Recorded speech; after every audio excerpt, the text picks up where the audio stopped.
I can see it. Yes. Okay. So I'll be speaking specifically about ageism in social justice movements, kind of talk about my experiences, and then at the end we'll have around a 5 or 10 minute Q&A session so anyone can ask me any questions. But throughout, feel free to type anything in the chat if you have any questions or comments about what I'm saying. So first things first, kind of an introduction. So my name is Aarushi Pant, and I'm the founder and president of Women Inspiring Social Harmony, or WISH, which is basically a women's rights organization. We do a lot of things like outreach programs, kind of reaching out to underprivileged middle school girls, which I'll talk more about in the following slides. I'm also the founder and editor-in-chief of Spectrum, which is an online platform for the LGBTQ community. And finally, like she mentioned, like it was mentioned before, I am also the work with fundraising at NYRA. So what does Spectrum do? First things first. So we basically report on LGBTQ issues. We provide resources such as shelters, clinics, or therapy for queer youth in Houston. A lot of writing we do can be entertainment articles about new shows that have queer characters or different movies that feature, queer people. We also do a lot of things like opinion pieces on things like conversion therapy, why it should be banned, things like that. Just any pressing issues that impact the LGBTQ community, we usually report on them in some way. We have a team of writers that work on these different sections. So what about WISH? What does WISH do? So we basically host free summer camps for underprivileged middle school girls, and we expose them to different careers. So for example, I led a session on, writing your first article in journalism, teaching girls what it's like to consider a career in writing in the humanities. We also taught them, how to code, how to design their own websites, just as much as we can. We try to expose them to different careers and different options over the course of 4 days is what it was last year for us.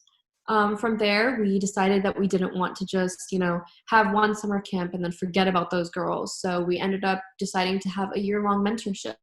So out of the 25 girls that we picked 12 of them for a year-long mentorship, where basically we matched them with the high school mentor as well as a professional in their field and just gave them really like a lot of advice, support, counseling, things like that through monthly calls. So for example, the girl that I was mentoring, her name was Catherine. She wanted to be a nurse. So basically I just talked to her about, what does the future look like for you? What does high school look like for you? What courses should you take? What is it like to be a woman of color in the field of, nursing, things like that. And then we also facilitated a call with her and the woman who was in the field and just talked about, what does the future look like when you're a woman of color who's interested in going into nursing, just giving them the support that they need to be successful. Finally, we also have a podcast and we also have high school chapters. So our high school chapters, we have them in 2 high schools so far. Basically, we do a lot of outreach work. So my chapter that I lead at Carnegie Vanguard High School, we had a donation drive for menstrual products, and we collected over 150 boxes of pads and tampons to give to a local women's shelter, which we donated recently. And then we also, the podcast that we have talks about different women's issues, kind of breaks down what these terms mean. So I had one episode about what does intersectional feminism really look like? What does that mean? What does youth rights look like when it comes to feminism, things like that. So just breaking down different topics that people may not be aware of is what that podcast does specifically.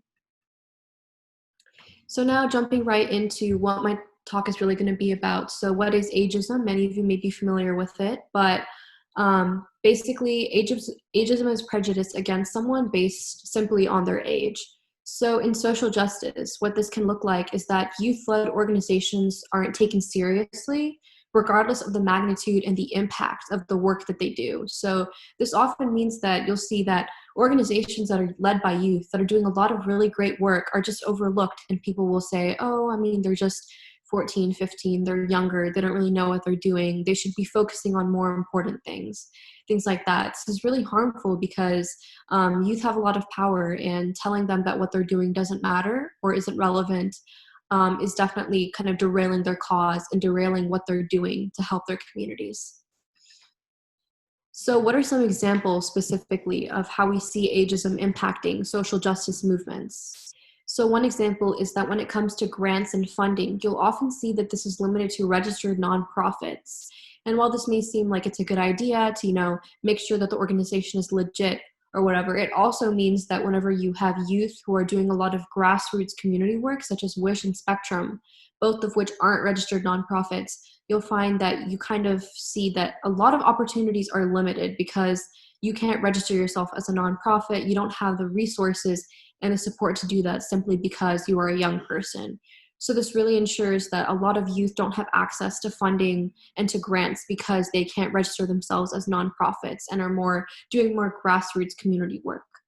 Another example is that youth are told to focus on more important things such as schoolwork. So you'll see that kids who are in school who are doing a lot of social justice work, you'll see that people will say things like, shouldn't you be focusing on homework? Shouldn't you be focusing on your future? Why are you doing this now? And this is really harmful because youth are typically the ones who are facing these issues head on. I mean, looking at gun violence, for example, you'll find that um, you know, a lot of youth who are involved in gun violence prevention are the ones who have been directly impacted by things like school shootings or, for example, climate change. Youth are the ones who are going to be living in the planet. We're the ones who are going to have to face the consequences of these actions in the future. Telling young people to focus on schoolwork, to focus on other things, it's harmful and it takes away from their voices and their power that they have to bring about change in their communities. So how is ageism damaging? Looking at it more specifically, I know we had like a brief overview before, but let's look at more specific examples of how ageism can be really damaging. So when it comes to ageism, a lot of people will think just about the young people, but a lot of communities are impacted by ageism. So in terms of youth specifically, they're really discouraged from speaking out and sharing their stories, and this can be both mentally and emotionally damaging. Someone telling you that you're invalid, that you can't share simply because, oh, you're a young person, it doesn't matter. That is really damaging to someone's mental and emotional health. Then we look at society as a whole. I mean, youth are our future, and without them, our society can't advance and progress. Pressure can remain on older, often burnt out activists to keep up their work. I mean, for example, let's look at older people who've been involved in activism, spending decades working towards this issue and finding out, you're feeling relieved. This new group, this new generation of leaders is coming to really kind of take the burden off of you to kind of continue your work. But seeing that they're not taken seriously, seeing that their work is deemed invalid or irrelevant, I mean, that is a lot of pressure to put on someone who has been spending 40, 50 years working in the realm of activism, thinking that they're finally going to have someone to continue their work. And instead, feeling like all the pressure is still on them to continue doing this work. Even though they're burnt out, they spent years feeling hopeless, feeling overwhelmed. Keeping that pressure on older activists is super harmful, and it ensures that young people never get the opportunity to step forward and to take initiative. And then finally, looking at marginalized communities specifically. So many of them have been overlooked for years and they still feel like they don't have a voice. And so many youth are part of these communities, often in growing numbers. You'll find that there are more queer youth than ever in our country right now. And these are people who have voices, who have experiences, who have really unique perspectives on these issues that will make them, powerful, that will make them able to bring about change. But seeing that these marginalized communities are continuously overlooked, they're not listened to, this is once again super harmful because you'll find that these people, these young people who are part of these marginalized communities are once again finding that just as they were historically pushed down or overlooked, the same thing is happening now. Their voices aren't being listened to and they aren't given the opportunity to bring about change, to use their experiences for good in society. So now let's talk about something hopeful. On a more hopeful note, what about successful youth leaders? What are some examples of young people who, despite all of this ageism, despite these obstacles, have really been able to, bring about change and make a difference in their communities? Because there are so many historically and in our modern age right now. So now let's look at some really crucial historical examples. Youth activists have been around for so many years, not just now. Although right now we do have so many young people who are civically engaged and involved, you'll see historically young people have been equally powerful, and this is kind of overlooked sometimes. So for example, let's look at the Little Rock Nine. Many of you may be familiar with this historical example. They were basically the first Black kids to come into to integrate a school. So seeing how these young people were basically, they spearheaded a movement. They were the first people to integrate into a school that had typically been limited to only white students. They advocated for racial justice and civil rights, and this was so many years ago in the 1900s. So it just shows how powerful young people are. I mean, takes incredible bravery, incredible amounts of strength and courage, and the fact that they did this and they really paved the way for so many future young people to do the same things that they did. It's truly incredible to think about. Another example is Tinker versus Des Moines, which is basically Des Moines, which is basically these young students who are fighting against the Vietnam War.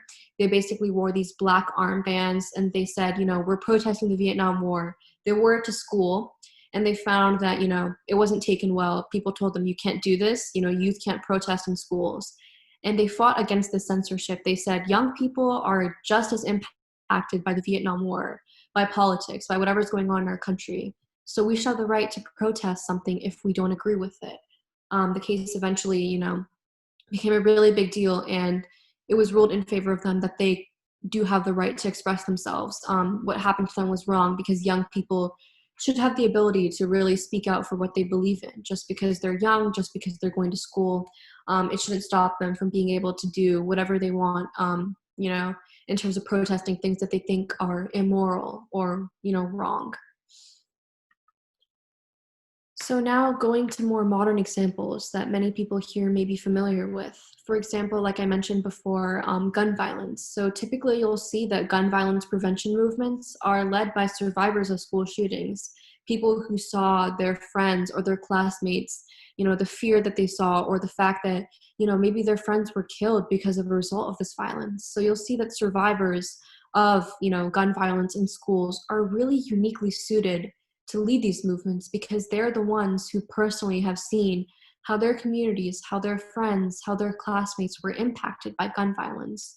So you'll see that a lot of these movements are led by youth. I actually am part of a gun violence prevention movement based in Chicago, which is led entirely by, high school and college students, because they are the ones who are really seeing the impacts of gun violence on their communities, and seeing, the fear and the anxiety that people face when they have to go to a school that maybe they don't feel as safe anymore, or feel that they will be protected in. And then another example is Black Lives Matter. So you'll see that this recently has been spearheaded by young people of color. A lot of people are sharing their experiences of being racially profiled, of experiencing things like police brutality, or just whatever it is, whatever it's like to be Black in America. A lot of people have been sharing their stories, sharing their experiences. And this has been really powerful, because it shows that young people are just as impacted as older people are historically been by things like racism in our country. And seeing these young people able to step forward to really, go to protests, to lead online movements, to do things like that, it just shows how powerful and uniquely capable young people are when it comes to issues like gun violence, racial justice, climate change. There are so many other examples of powerful young people who have really been able to bring about change in their communities. So now talking more specifically about my experiences. So we talked about these people in the past. We talked about these people, currently, who are fighting as young people against issues that are really impacting their communities. So let's talk about how I've kind of seen ageism impact myself and the work that I do. So for Spectrum specifically, it is really difficult as a startup when you're an entirely youth-led publication. Spectrum actually started with just me. 2 years ago, I was like, I want to create a platform for the LGBTQ community. As a queer person who's seen a lot of obstacles, who's experienced a lot of hardship because of my identity, not feeling that support. So, it was just me. I was writing articles about, what does it mean to be bisexual? What does it mean to come out to your family, to your parents? What do you do when your parents don't accept you? Things like that. And it was just me by myself, trying to write all these articles, trying to get everything under control. And then, I realized maybe I should have some more young people join me. And so it ended up being a movement that is entirely youth-led, where basically there's a team of writers. Each of them report on different issues. Some people report on more entertainment-related topics, things like queer media, things like that. Some people focus on news articles talking about landmark Supreme Court cases, things like that. But it definitely took the pressure off to have, not just me trying to run a whole publication, but to have young people, really around the country writing about what they're passionate about and what's important to them. But I remember in the beginning that a lot of times people will say that you're too young to tackle these issues. People will say, you have so many years to kind of figure this out. Why are you deciding now? And this is really harmful to young people who know for a fact that they aren't straight, that they don't fit into this society's norms of who they should be. Oftentimes parents and family members will say things like, why do you want to get involved in this issue? There's so many other issues out there. Why did you pick LGBTQ rights? It's so controversial and you're so young. And this is definitely really derailing because young people they're more queer young people than ever in our country. They're facing more issues than ever. And simply because someone is too young to know who they are, stopping them from sharing their story, stopping them from doing what they're passionate about, it is super harmful because you're basically telling someone, you're young, you don't know what you're talking about, and you shouldn't use your voice to bring about change. And I've definitely experienced this myself, people saying, you're too young to tackle these issues, you should pick something else, focus more on Wish instead. That's an easier topic to swallow for people, but definitely I've seen a lot of that, people just saying that you don't know who you are, you're too young to know who you are, and that you have a long time to figure it out. But in reality, I think it's definitely possible for a young person to know who they are, to be secure in their identity. And yeah, that's a whole different topic, talking about homophobia and, just compulsory heterosexuality in our society. But moving on to Wish. So although my experiences with Wish were slightly better simply because I guess I saw more support because it is a less controversial topic, it is really difficult to get resources and funding. So like I mentioned before, most grants are limited to registered nonprofits and are usually given to organizations that are led by, adults or people who know what they're doing in a sense. And this is often also dominated by larger nonprofits. I mean, nonprofits like the ACLU, the UN for Women, those organizations, they're really great. They're really big. They do a lot of work. But the thing is that sometimes people they're so familiar with these organizations that when new grassroots causes come along, for example, Wish, you'll find that people aren't as accepting. And there's a lot of times this funding has been limited to these organizations that have been around, for a long time. People are familiar with these organizations. They're less likely to kind of support newer organizations, especially if they're led by youth and are more grassroots, aren't as big, aren't as established as these other organizations are, which can definitely be harmful sometimes. So now, what exactly can we do about it? I talked a lot about my personal experiences. I talked a lot about, what this has looked like historically, but I want to end with an action point, what you can really do about it in your daily life to ensure that ageism isn't as big of an issue in social justice movements as it is right now. So I just wanted to point out that a really big point is that social media is a game changer. It's played a really vital role in kind of leveling the playing field for youth when it comes to advocacy.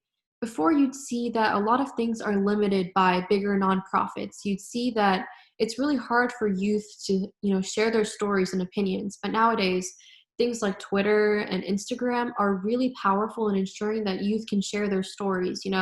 They can tweet about it. They can, create social media accounts about, issues that they're passionate about. Social media has really allowed youth to play a vital role in social justice movements, particularly over social media nowadays. And now this is a really important quote that I think ties into what I'm talking about. It says, "Children, after all, are not just adults in the making. They're people whose current needs and rights and experiences must be taken seriously." So although young people are, they are going to be adults eventually, they are adults in the making in a sense, they are also equally valid people whose needs, their rights, their experiences, and their stories need to be taken seriously. Just talking about, especially when it comes to young people in, different realms like Black Lives Matter, talking about racial justice or talking about LGBTQ rights, just things like this, taking youth seriously is really important because, their experiences are equally valid. Just because, adults have typically dominated this field doesn't mean that what young people have to say is, any less relevant or important. So what can you do about this? You can support any youth-led activists or organizations. So for example, Wish or Spectrum, if you want to do that, just make sure you support youth in your community that you may know of who are taking on their own initiatives and being passionate about their own causes. You can listen to the voices and stories of youth. This can mean just taking the time to tell someone, hey, I hear you, your story is valid, and I support what you're doing. That can be really powerful. And a lot of times people just need to hear that someone supports what they're doing, someone's taking them seriously, someone's listening to them. That is really important. And then you can also use the influence and platform you may have to advocate against ageism.